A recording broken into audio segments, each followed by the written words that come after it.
Dawn drops like a cue ball in a slippery corner pocket.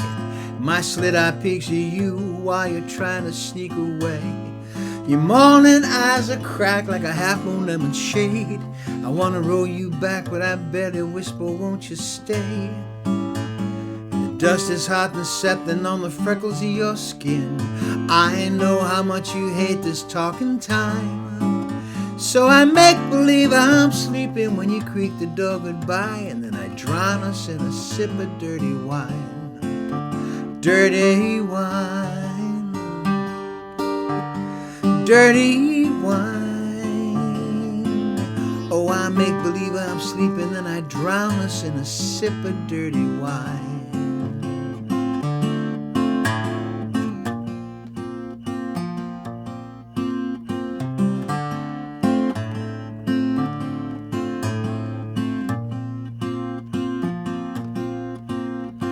Mary has a little lamb, she tries to keep it white, but little Lammy up and disappears about the same time every night. Black crow on a talking wire when the morning rolls around says, I never saw a thing, baby, I never heard a sound. Now it's me and Mary lying here barely touching skin, wondering what she's gonna say this time. So I make believe I'm sleeping when she creaks the door goodbye, and then I drown us in a shot of dirty wine. Dirty wine. Dirty wine. I make believe I'm sleeping, then I drown us in a shot of dirty wine.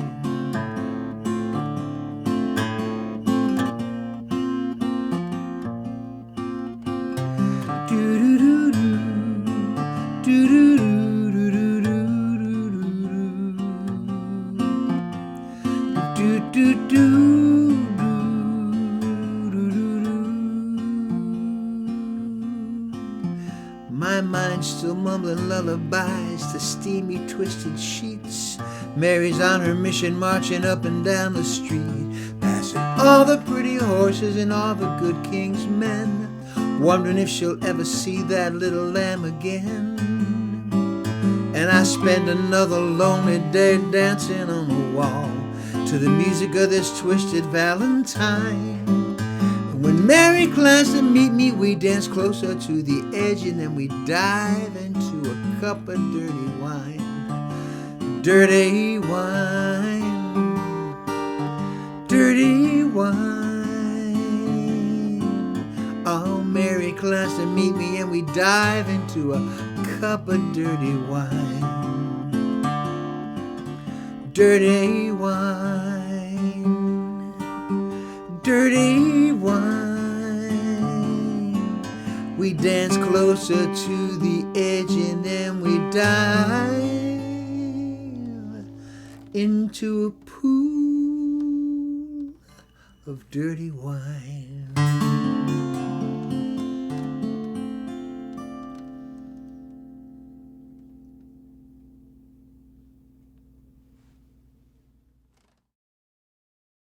He's got a way of putting it together that makes it sound like we're sitting in the same room doing it. So that's interesting. I've talked to other artists that record that way, where the band is never together. Mm-hmm.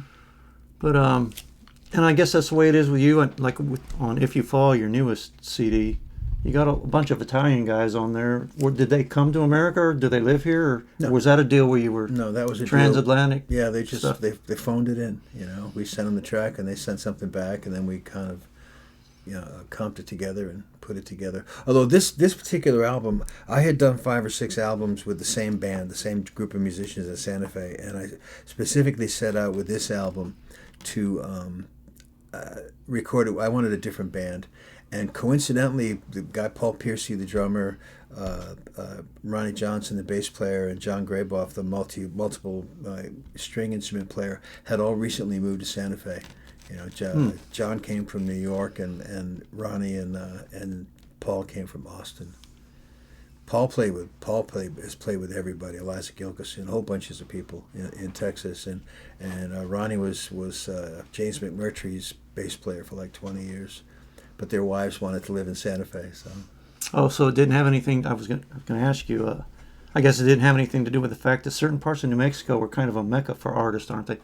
Like Teos, I guess. How am I saying it right? Taos. Taos. Yeah. But the thing with Santa Fe, and I was actually, we went out there 22 years ago because my wife's an environmental law attorney, and she was offered a job there. And we were in D.C., and we were kind of fed up with D.C., so we went out there on a flyer. And I was really disappointed because the music scene was, and to a certain extent continues to be, a little thin. There's a few more house concerts than there used to be, but it's mostly just bars, you know. And I've been there and done that.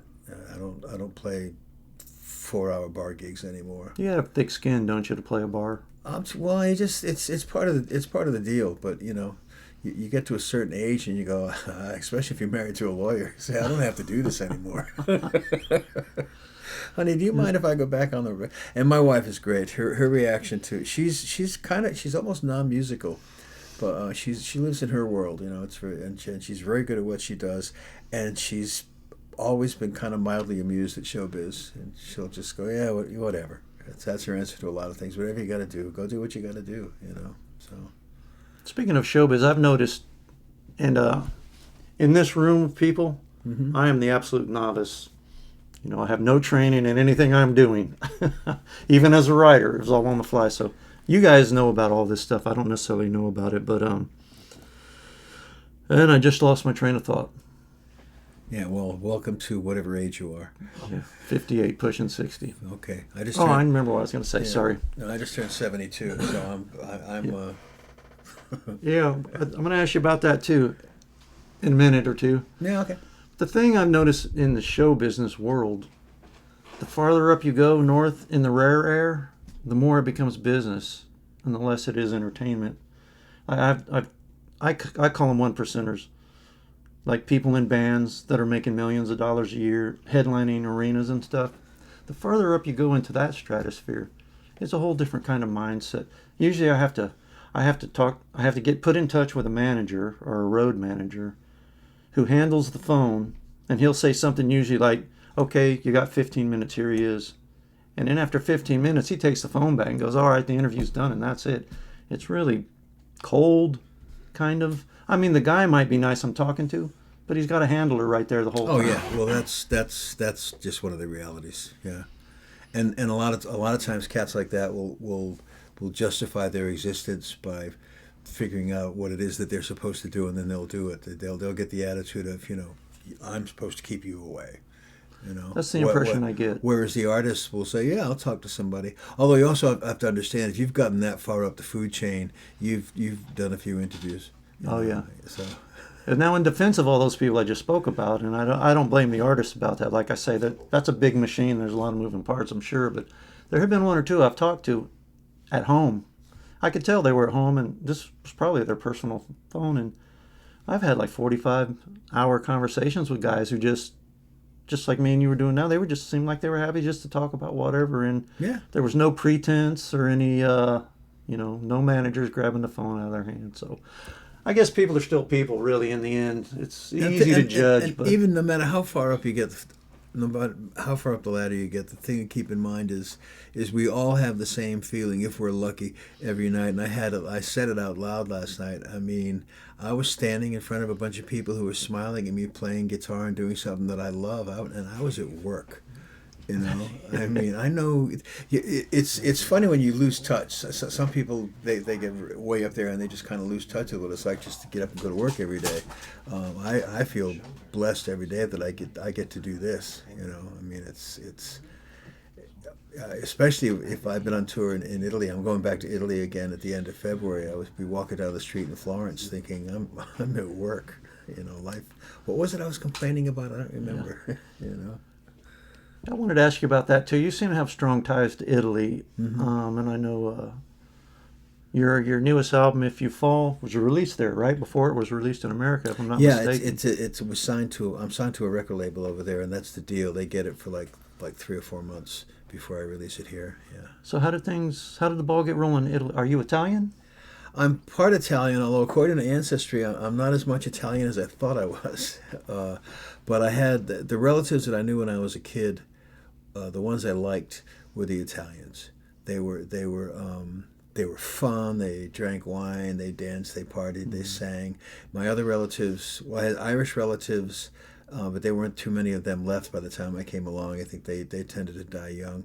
And my mother's people were from Scotland, and they just weren't any fun at all. Really? Yeah, no, they were very Calvinist, kind of, velvet drapes in the living room and kind of a layer of dust on everything, and everybody looked like this most of the time and frowned, and kids weren't supposed to be heard, so they were always telling you to shush. And whereas the Italian, I was raised in partially in an Italian neighborhood, so I knew a lot of Italian people growing up.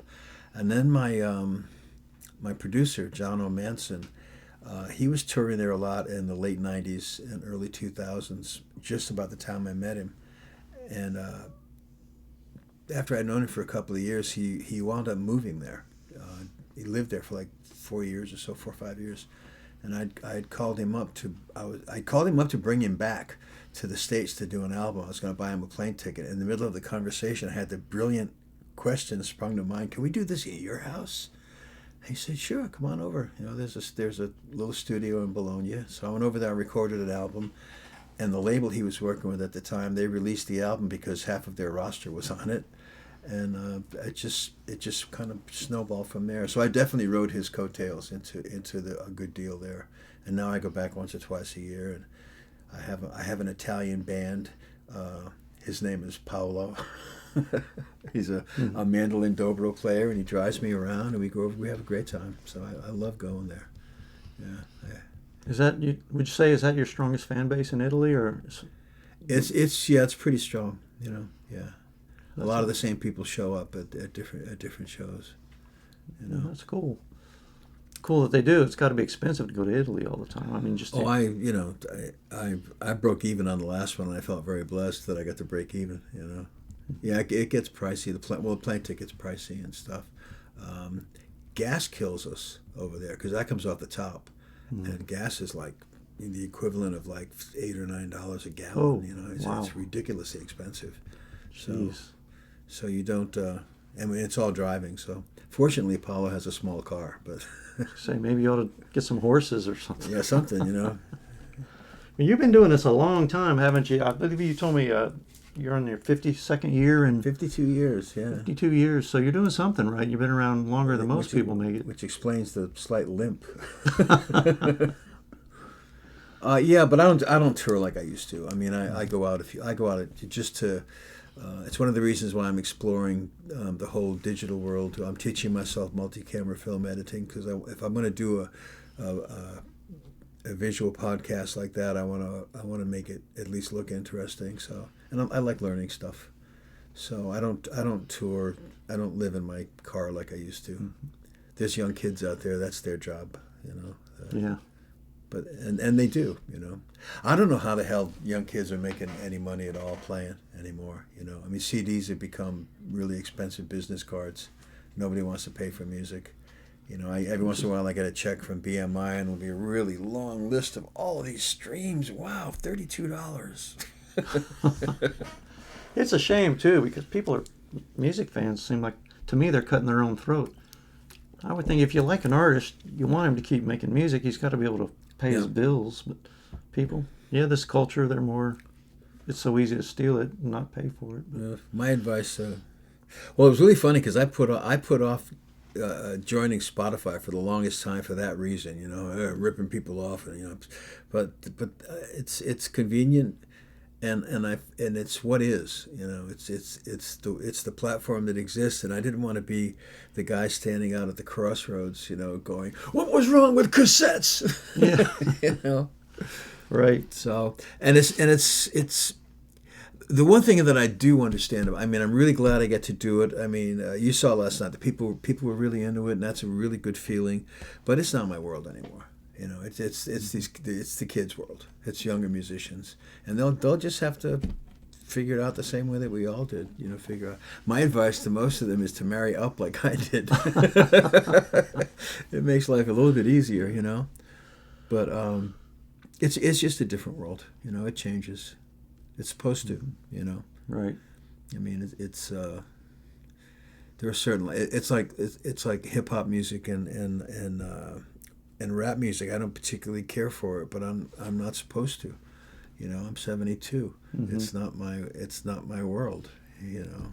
Yeah, I'm the same way. My kids, some of the stuff I listen to, Yeah.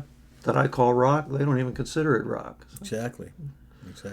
So All those auto-tune people. Oh yeah.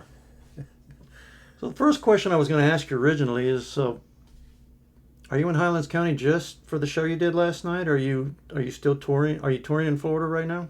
No, I came out. I have a brother who lives in Fort Lauderdale, and I needed to visit him, and I just booked some shows while I was here. So I was just here for 3 concerts. Okay. I did the one last night, and I did one in Fort Myers last Wednesday night, and then I did Alice Schaefer's house concert on Friday night also in Fort Myers, right? I have a fact checker here with me. Well, if you see me do this, it's because I'm checking with my fact checker. Where am I? Yeah. Brooklyn. Well, I might hit you with another philosophical question. Sure. You mentioned it's interesting to me, Racer Bone, of course, people watching don't know he's sitting right there. I mean, local musician. We're all friends in this room, but his career path seemed to be like yours in that he started out pretty far back, but didn't really get serious about writing his own stuff until later on, which is like you. And do you think it's because, like, maybe when you're 20 years old, you really haven't lived that much life? Now I'm pushing 60. I can see I didn't know anything when I was 20. I hadn't lived long enough to really have anything important to say. But do you think it's maybe because you've got a canon of life experience? I think it's varies from person to person. I mean, the music that I love, this acoustic, whatever the label is this week, Americana, acoustic music, folk music. I started out in this genre. I took about a 10-year detour into rock and roll and came back. It's in really good hands right now. There are some kids out there, some 20-year-olds and 21-year-olds, and even this one woman I'm thinking of, 18-year-olds, that are writing great stuff. You know, mm-hmm. I think it's just it's an individual. You know, it depends on the individual. In my case, I didn't have the confidence. I would write and it just wouldn't, but I wouldn't have the confidence to push it. And with me, it was a change of location. I didn't start writing it seriously until I moved to Santa Fe. I don't know if there was something in the air or just the fact that I was hanging out with other writers. But I just started writing, you know. And over the course of about 5 years, I wrote more and more, and I started playing bars less and less. And I just got away from the cover songs and being the guy in the corner in the flowered shirt singing Margaritaville, you know. I guess that'll only take you so far, huh? Yeah. Made a lot of money doing it, though, you know. You decide to go the original route, your money's going to go down. It also coincided with the advent of house concerts, which are just the most wonderful way to play music now. You know? I think it's also the best way to experience music from a fan point of view. I don't know why. Maybe it's just people don't know yet. You can't get that going to an arena or a bar for sure. That intimacy, and in between sets, you can walk up and talk to you. Well, you watch people in the audience when you're playing a venue like that. You watch people in the audience, and you can tell the ones that haven't been to a house concert before and haven't seen music, especially the situation last night with no PA, where it's just the night before. Last night there was a PA.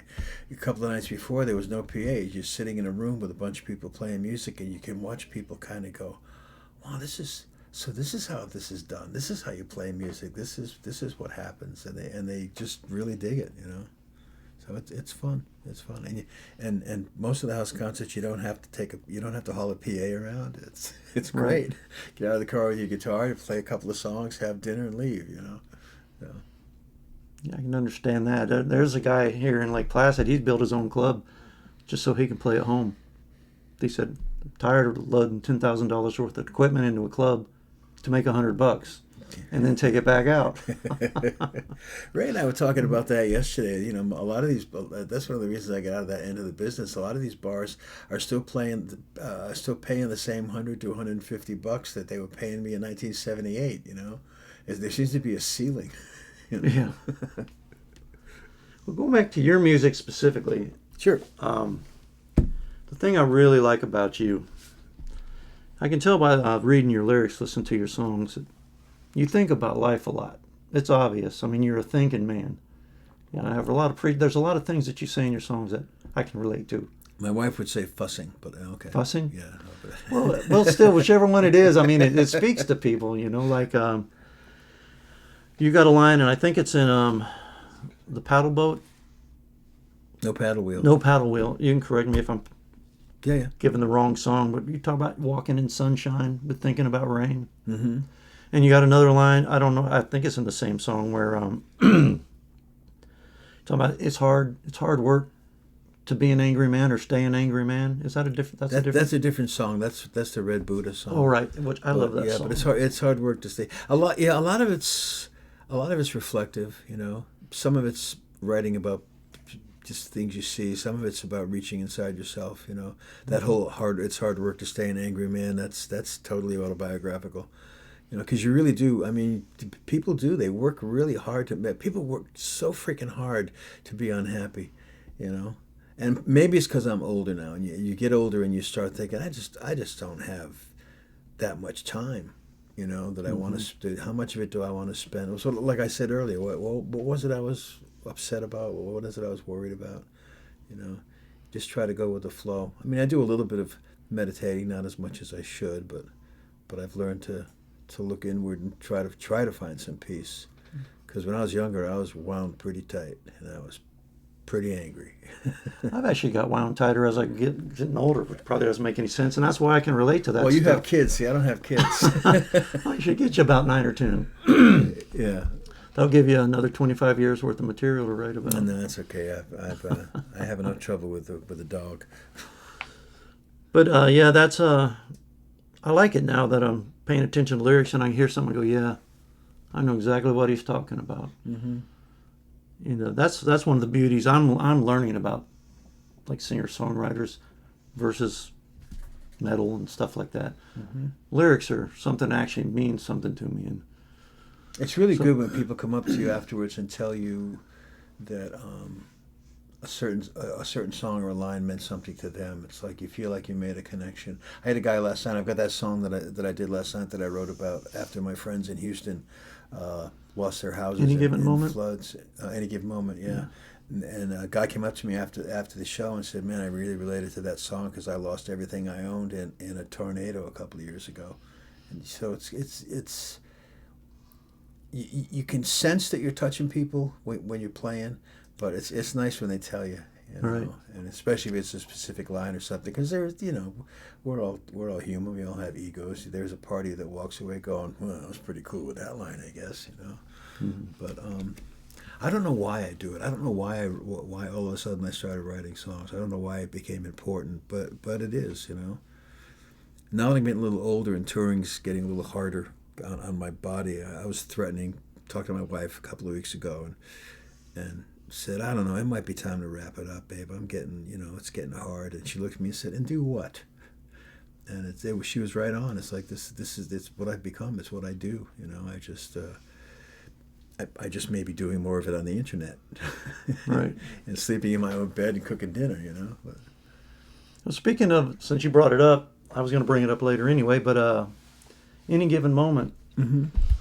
The whole way you wrote that song, I still think is really interesting. The whole fishbowl thing and oh yeah. I've recorded a half dozen songs from that. We're talking about it's a Southwest Regional Folk Alliance, and it's a gathering that the Folk Alliance is a big international organization, and in the country, there are like 4 or 5 regions here, and they're much smaller conferences.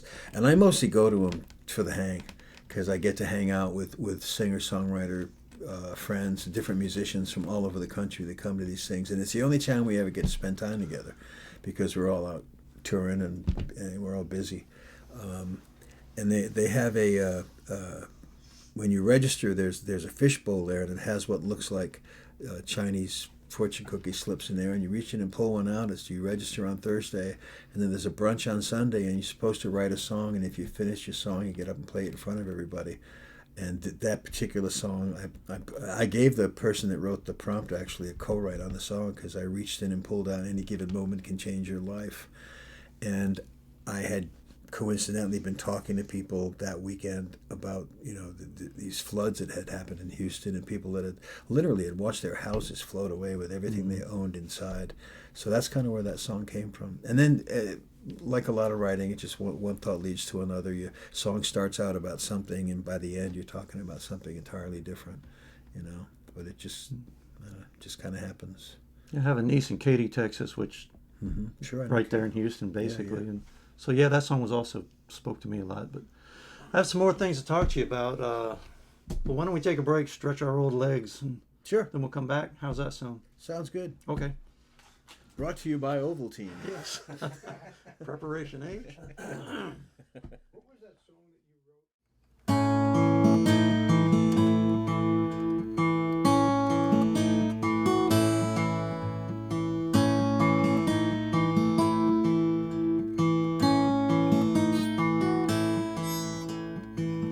Morning news and a cup of coffee. Monday wants me to try my luck. I'm still tired and the world's still crazy. It's a wonder the sun comes up. Everybody wants $1 million. Everybody wants a front row seat. Everybody's crazy for something. I'm so glad you're crazy for me, baby. I'm so glad you're crazy for me. I love to listen when you laugh.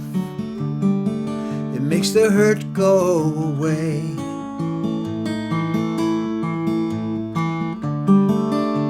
You're healing and laughing. Life's funny that way.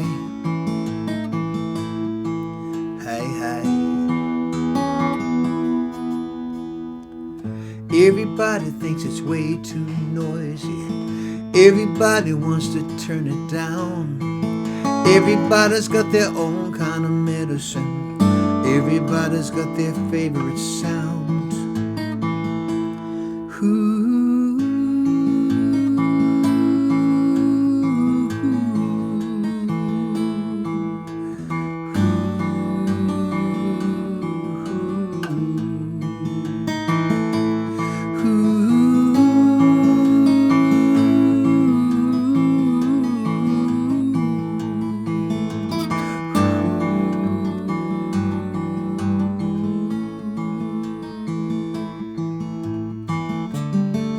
Love to listen when you laugh.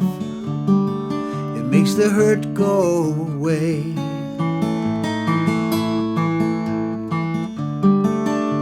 You're healing and laughing. Life's funny that way. Hey, hey. I sit alone and stare out the window late at night when the moon is down, counting stars like I'm counting blessings, never running out of things to count. Everybody wants a true love story. Everybody wants a little more sleep. Everybody's crazy for something. I'm so glad you're crazy for me, baby. I'm so glad you're crazy for me. I'm so glad.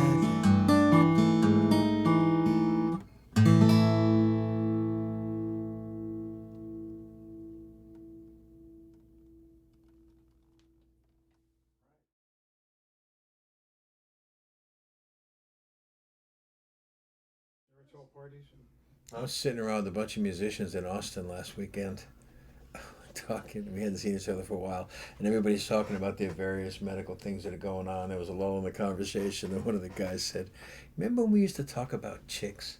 Now you're talking about back injuries, huh? Exactly. It's strange how the world changes as you march forward. Yeah, it's a different perspective from out here, But I also have the last seems like the last year, 2 years, I've lost quite a few friends, and quite a few other friends are dealing with including both of my younger brothers, are dealing with some serious health issues, life-threatening health issues, and I've got a little arthritis in my thumb, and I need to lose a few pounds. So you kind of wind up looking around and going, what was it I was complaining about? I don't remember. Oh, right, yeah. It's like, so it's I feel pretty blessed. I can still I don't do it as often as I used to, but I can still do what I love. You know, I'm still fooling them. I can still get away with it. You know. And you don't look anywhere near. I think you told me you're 72. Mm-hmm. I just hit 72 2 weeks ago. Must be living right.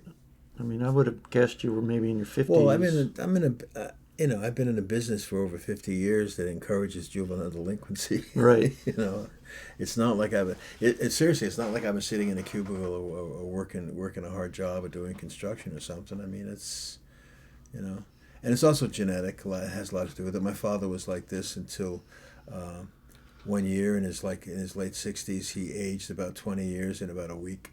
You know, or it seemed like that. So I'll fall apart eventually. It's like that Asian thing, huh? I mean, it seems to me Asians look young all the way until they don't. Right. And I don't, that's just an observation. It just seems like they age all at one time. Maybe some in their genetics, I don't know.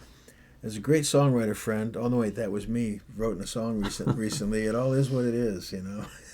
It's just the luck of the draw, you know. Right. I complain about my hair going white, and I have friends that go, "Well, shit, at least you have hair." Yeah. You know, so what are you gonna do? If my hair is down, you look at me from the front, looks like I got long hair. Till you walk around back, I got this big helicopter landing pad. Most of my skull is barren wasteland, and then I got some hair around it. So, anyway, mine's starting to drift backward a little bit, but you know. I want to back up again before we went on break. We were talking a little bit about your songs and the way some of them come about. Mm-hmm. In particular, I'm working my way around to warming, which you actually mentioned. That was another one. That was another fishbowl song, right? I reached in a fishbowl and I pulled out global warming, and my immediate reaction was, "Oh man, where's the poetry in that? I can't write that." And I wrote that song in like 2 sittings in an afternoon. And you won Song of the Year for that, and right? I won Song of the Year in the New Mexico Music Awards. Yeah. As a matter of fact, you cleaned house with this CD, right? On Once Upon a Different Time. You also got Album of the Year and Producer of the Year. Is that correct? Yeah, John, I got Producer of the Year, Song of the Year, Album of the Year. I've won the last three CDs have won Album of the Year, and this year should be interesting because I think John is releasing a new album, so we're going to be up against each other, which should be an interesting. Then you go to the banquet and all that cool stuff. So he's part of the same association, I guess. Then. Yeah. It's a New Mexico thing. Are you producing his CD? No. He doesn't need me to do that. Doesn't need any help. No, he doesn't. I have remarkably little input on producing my own CDs. I mean, I have some strong ideas. Like on the warming song, on the recording of it, I came in one day and said, "John, we need to find somebody who can play like a Salvation Army band." Because I'm here, and he says it's a finger-pick song. It's not going to work. And the cool thing about our relationship, we've been friends for over 20 years, is that if I push back really hard, then he knows I'm serious. If I say something and he says no, and I just let it go, then it was just an idea that came through my head, right. But it worked. The whole Salvation Army horns and finger-pick guitar worked on that particular song. Yeah. That's a neat song too because it kind of reads sort of like maybe a 60s protest song. But when you read the lyrics, and of course you didn't write it back then, but those issues are still contemporary. Mm-hmm. The global warming and the wars and all that kind of stuff.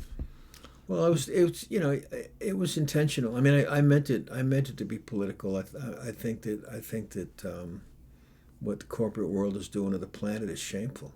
I mean, it's just shameful. We're destroying the planet for profit. That's it's not a good thing. I don't want to start getting too political. Yeah, we could have a whole podcast just on that. Well, part of that too. There are some singers. One of my favorite singers when I was younger was Phil Oakes, and he could get really political.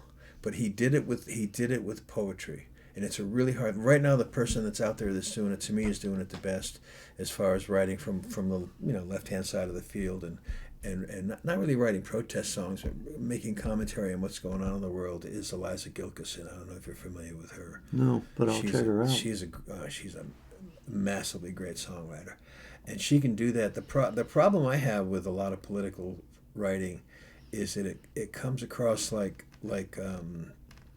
journalism. You're just putting newspaper headlines to music, and that, to me, that's not particularly interesting. It's nothing against newspaper writers, but it's not poetry. Right. In fact, I write for a newspaper, but I tell people I'm not a reporter. Right. I'm not interested in writing about news. I want to write about people, features, things that interest me. Yeah. But yeah, I know black and white stuff. Yeah. Besides, if I started, I don't even like talking about it because I get pretty damn worked up. All right, you going to tear the studio up here in a minute? No, it's just the problem as I see it these days is that everybody's so dug in, and so if you're not preaching to your choir, you're yelling at the other guy's choir, right. and there's nothing is being accomplished. So my whole feeling about it is you just get up every day and you do what you can in your world. And you just, well, it's like the anything at all. I mean, I'm looking at that title. It's not anything at all. Any given moment, if you see someplace you can help, then help. Try to help. I have that conversation quite a bit. There was a time when one of the drawing cards for this country was freedom of speech. And you could talk out. You could talk to people, and maybe you could learn from them from there. But nowadays, if you're not with us, you're against us. We hate you right away. If you don't agree with everything we say, then you're the enemy. It's kind of, and I know we're getting a little off subject, but no, that's why my little house at the end of my little dirt road up in the mountains north of New Mexico, north of Santa Fe, is becoming more and more like a refuge. I just like going there and writing and gardening and being quiet. Get away from all the noise. I just don't. I yelled a lot in the 60s. I don't want to yell anymore. Been there and done that. I'm saving my voice for recording, All right, well, let me steer this back to your music Sure. again, and I don't want to push all your buttons and get you all wound up. The writing process for you... Actually, we'll get Ray wound up if I start going. This will end up looking like a 70s rock band in a hotel, throwing TVs out the window and stuff. So the process for you is there a certain way, or is every song different? No, it's all it totally. Sometimes like with these fishbowl songs, you just get a phrase and you just try to make it work. Sometimes it comes from a guitar thing. There's a song on the new album called "The Red Buddha Laughs," and the first few lines of "The Red Buddha Laughs, the Red Buddha Smiles," in a picture I have painted. I keep him on my favorite shelf. I raise up my eyes to take him in. And I was sitting there noodling around with the guitar thing, and I was looking for something to write about. And the Red Buddha there's a picture of it on the album. It's a block print. It's the only time I ever made one. And I made it as a gift for the guys in my rock and roll band back in the late '80s. And it just kind of sits there. And I was noodling with this guitar, and I looked up, and the song was right in front of me. It was right there. Other times it'll be like a phrase or sometimes it's some of the character songs. It's just somebody you see on the street that you can't quite get them out of your mind, so you have to write something about them, write something for them. Words and music usually comes together. At least the beginning of the lyrics come together, and I'll kind of the way I usually do it is I'll have a song blocked out. Once I get enough little pieces, I'll block it out on a. I used to do it on yellow legal pads. Now I do it on a computer, and I'll just leave a dash where the next line is going to go. And it's almost like the layers of an onion. It just kind of reveals itself to you. And sometimes I very rarely feel like I wrote a line. It was given to me. It came from somewhere. Part of me believes that all of the songs that I've written are out there somewhere. You just have to go out there and catch them. Right. Which that's just the way I choose to approach it. Other people we'll sit around and go, look what I did. It's like, but I don't. I feel like I'm just lucky that I got to write. It came through my head, and I had enough sense to write it down. Like we were talking about Neil Young. I just had I caught it. It went by, and I caught it. And one line, and a lot of times one line will build on it's kind of a linear construct. You'll get two lines, and the third line will appear eventually, or sometimes the fourth line, and then you have to fill it in. And then the hardest part for me, the hardest part is accepting that it's not perfect the way it is. I'm really bad at editing. I don't like editing at all, but you need to. It's not. And the other thing that I've discovered over the years when I get stuck on something is that a lot of times the line you're trying to hang on to, the line you're trying to build the whole song around, is the one that needs to go. You throw that line out, and the rest of it just kind of falls together. So it varies. I don't have any set process. So would you say sometimes do you think maybe the song kind of writes itself? Like, do you have to like we mentioned earlier, get yourself out of the way? Yeah. So you can. That's very true. Yeah. Yeah. Sometimes it just like I said, there is a part of me that thinks that some of the stuff I've written, I didn't really write that. I mean, I wrote it down. You feel like somebody had a line in the song about being God's secretary. That's kind of what you feel like, depending on your belief system. So Buddha's secretary. This little bit of the conversation is making me think of Crooked, which I think lyrically is brilliant. And I'm not sure in my perception of it, is this like would you say it's like your Stairway to Heaven song? Is it the song that you have to play at every show? Everyone wants to hear that one? Well, in my case, it's my favorite song I ever wrote, and I could not tell you why. I don't know where it came from. I just love that song. And part of it too is it's a good song to especially with a larger crowd. It's a good song to close out a concert with, because it has those oohs at the end, and people sing along, and people even if they don't know they like to sing along, they like to sing along. But no, I just love that tune. That's another one of those songs. To me, it shows how much of a thinker you are. There's some deep thoughts in that song. I think there are. You're going to tell me now you wrote that in a Waffle House on a napkin with a hangover in 5 minutes? No, I'll take it. No, it's although every time I hear the phrase "deep thoughts," I think about the old Saturday Night Live thing, "Deep Thoughts" by Jack Handy. Jack Handy. And there's a local guy that covered that song. I mean, he really trashed it, did a horrible job, but still. I'm kidding. He's sitting right here. That's why I said it. No, I was pretty thrilled, And I told Ray, and I'll tell you too, the thing I like the most about you should get his album, folks. The thing I like the most about his version of it is that he totally ignored my version of it. That he took the bones of the song and he broke it down and he put it back together the way he wanted to, and it's really cool.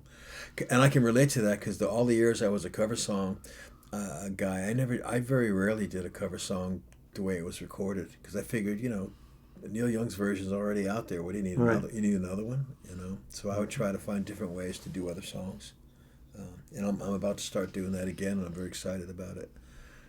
About the whole line.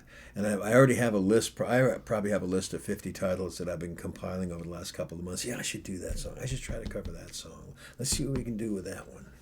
So I'm going to ask you about something that's not about your music per se, but about the performance last night. You probably know where I'm going. Early on, you dropped your guitar and it hit the floor, and everybody gasps. Man. And that's leading me to the question I want to ask you. In the break in there were some guitar playing guys talking about, and Ray was part of that conversation. Talking about there can be 6 of the same guitar hanging on a wall. Mm-hmm. You play all 6 of them.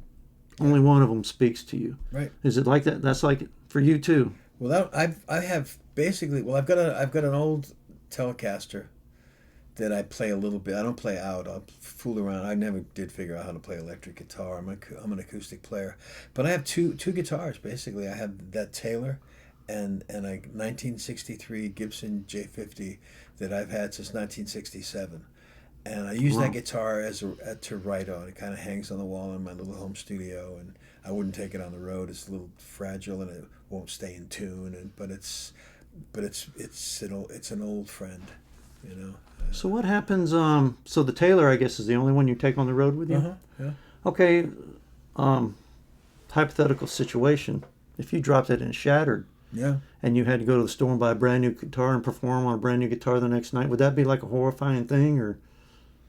Not really. I'm not that good a guitar player. No, yeah, it would be. Well, I did. What would really be horrifying about that situation is that I couldn't afford it to get what I would want to get. You know, I mean, Ray's Larrabee. I played that. It's a great guitar. I was with a friend in Austin a couple of weeks ago, and he had a Collings guitar. I said, "Let me play your guitar," and he said, "You don't want to play that, man." I said, "No, come on, man. Let me play your guitar." He went, "All right. I'm telling you don't want to play it." And as soon as I hit a chord on it, I went, "Ooh, me want," you know. So I'd find something, you know. Although I was pretty. It wasn't until 2 songs later after I dropped it and realized that I put a little crack on the bottom that my hand started to shake a little bit. I kind of got a little sick to my stomach and went, "Oh man," because I felt underneath it and went, "Oh crap, that's a crack," you know. But we'll get it fixed. I think it's a piece of wood, you know. There's a lot of ghosts in there. There's a lot of mojo in there, and it sounds really good. But it's a piece of wood. Well, if you put a newer piece of wood with that, does it change the sound? Oh yeah, sure. Every guitar sounds different. So then you don't know if you're going to get the same guitar back, if you had to have it repaired. Oh no, actually that's only that. This is going to be a minor repair. It won't be too bad. I made the serious mistake with my '63 Gibson around 1972 or so. I had a bunch of scratches on it, and I was living in like a communal situation, and my housemates decided that for Christmas they would refinish my guitar. And I refinished the face of the guitar, and it took another 5 years before it sounded right. Oh. You know, so yeah, it can make a big difference. Yeah, good intentions. Well, my buddy Jack Williams has been playing. He best guitar player I know, and he's been playing the same 1972 or 3 Martin since he got it in 1972 or 3, and it's all beat up and looks like doesn't have the holes, but it's kind of beat up like Willie's guitar. You know, it looks like it's seen some miles, and he backed over it, and it's now a hybrid.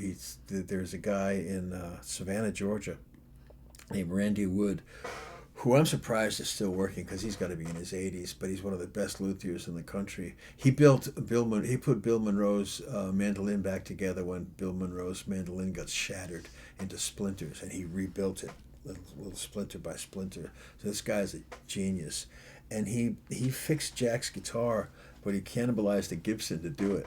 So Jack now has a hybrid Martin Gibson guitar, and it doesn't sound the same, but it still sounds good, you know.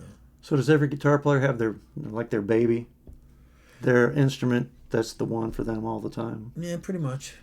Yeah, pretty much.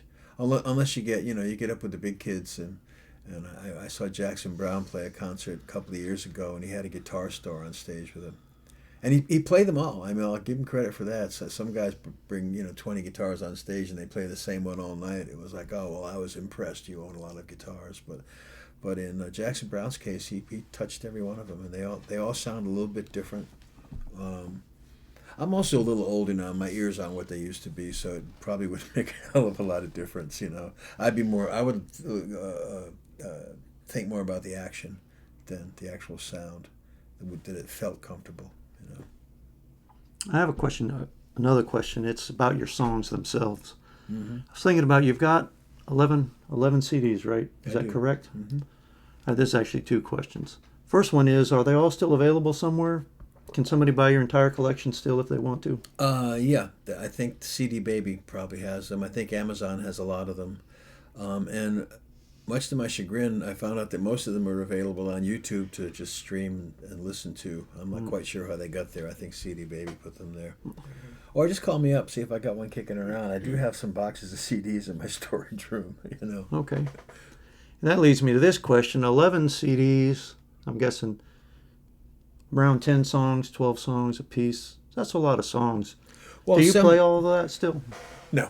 No, there were some songs on albums that I wouldn't know where to begin to play them. I don't remember what the tuning was. There's in fact, Ray had noticed that I had before I came out on this tour, I never make sets. I just take the list of songs that I have, and just throw it on the floor, and just as I'm playing a song, I kind of scan the list, and something will jump out at me, and I actually hit a highlighter on what I consider to be the A songs. There are A songs and B songs, and also some of the songs from the earlier albums I've re-recorded like 20 years later because I never did like the way it sounded.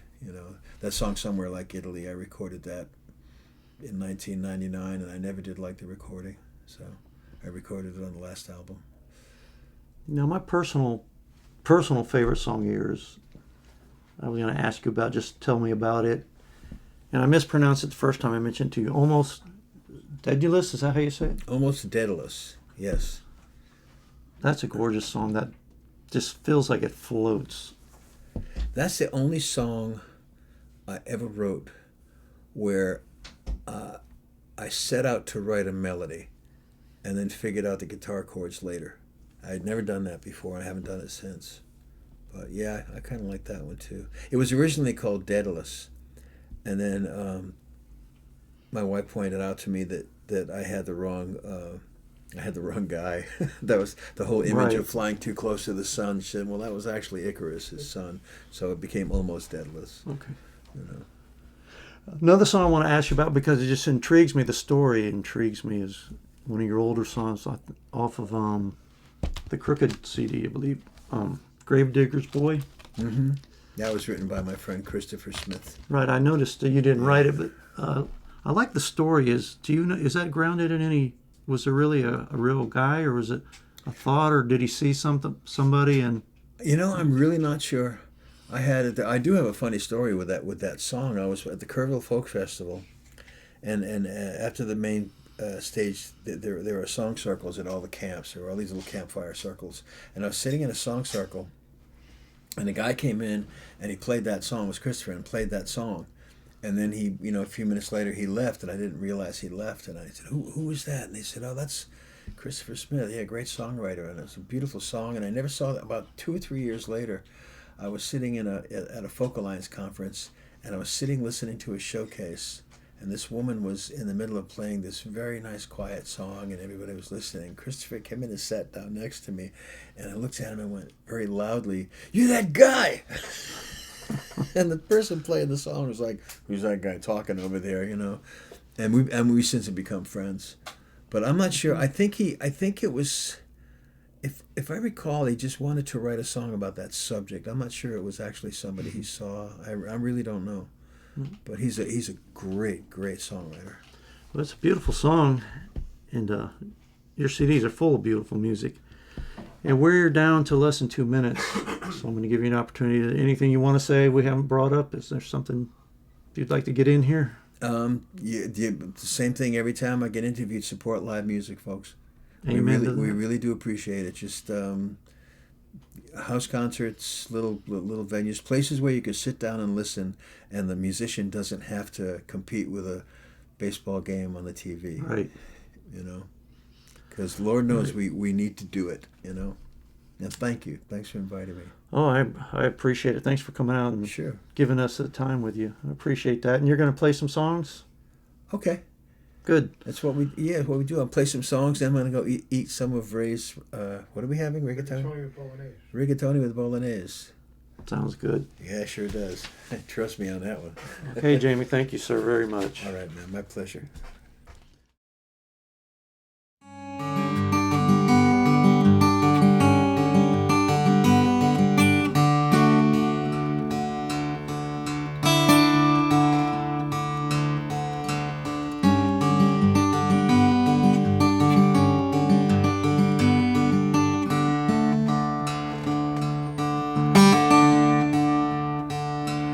Wouldn't it knock you on your ear?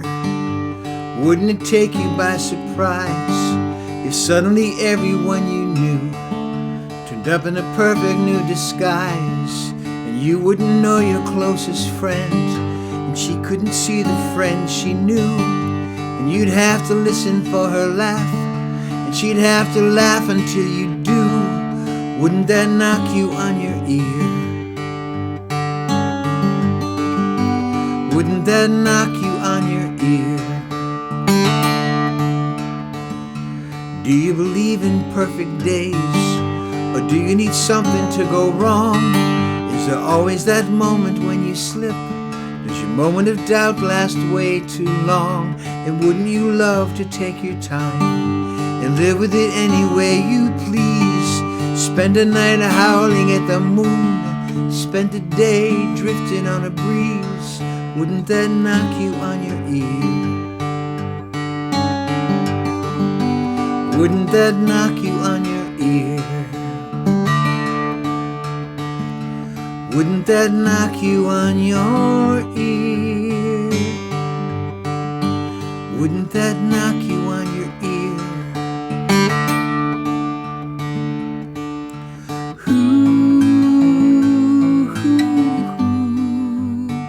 Sometimes I only wanna listen. I only wanna listen.